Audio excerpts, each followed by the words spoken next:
Okay, day 6, afternoon. Here we go, undercover greens, another delicious smoothie, really simple to do. 5 or 6 leaves of Swiss chard. Gonna just rip those up. I've taken off the stems, just the leaves. You can keep the stems in if you want. Toss them into the blender. Gonna need 1 pear. It's been washed. Now it's gonna be cut. And we're just gonna cut around the stem. I'm using Bartlett pears, but it doesn't really matter which kind of pears you want. You can use Bosc, Bartlett's, whatever other million varieties there are of pears out there, it's all good. You just want to make sure that they're somewhat ripe. This one is a little not quite ripe yet. A little tough still, but it's okay. It's what we've got to work with. We're gonna juice or take about half of a lemon, squeeze in the juice without getting it all over yourself. And I'm just using my hand as a strainer here. So I'm just kind of capturing the lemon seeds. And we'll discard those. And we'll use about a cup of blueberries. So I'll just finish off this pint here. This is about a cup. I'm just gonna remove some of those blueberries. Got a couple falling on the floor. Get people stepping on the blueberries on the floor, and then it's just, you know, fun times, right? Okay, here we go. Throw those in. And for the secret agents, the secret ingredients. So ginger. I love ginger. And what I'm doing here is I'm just gonna take the peel or the skin off the ginger. And so I'm just exposing the ginger itself. Oh, here's the cool little tip for you. If you go to a sushi restaurant and they give you ginger that looks pink, you know you probably shouldn't be eating there. Ginger looks like this, and this is the way it should show up on your plate. If it's pink, that's usually because they put in aspartame to sweeten it, and that's why it has that kind of pinkish color.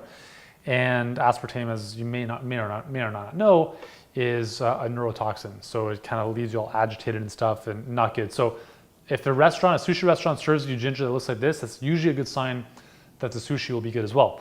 So there's our tip of the day. I'm gonna just use a grater, and I'm gonna grate some of this ginger into the smoothie. You can literally use as much as you want here, but I'm gonna keep things relatively sane. So that's probably about, I would say about a tablespoon of grated ginger. And I forgot to actually include water in the recipe, so you may wanna include some of that. So about a cup and a half of water is good. You can throw in some ice cubes if you want.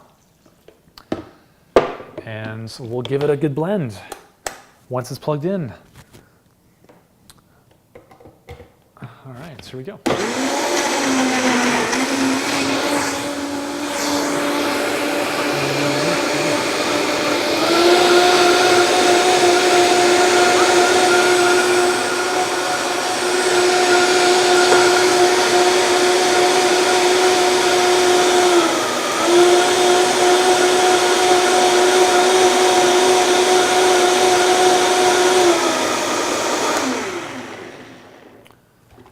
Okay,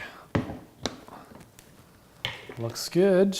Pour it into the mason jar. You don't have to use mason jars. I'm just using them because that's pretty much what I use for all my cups and glassware, but you can put it into anything you want, really.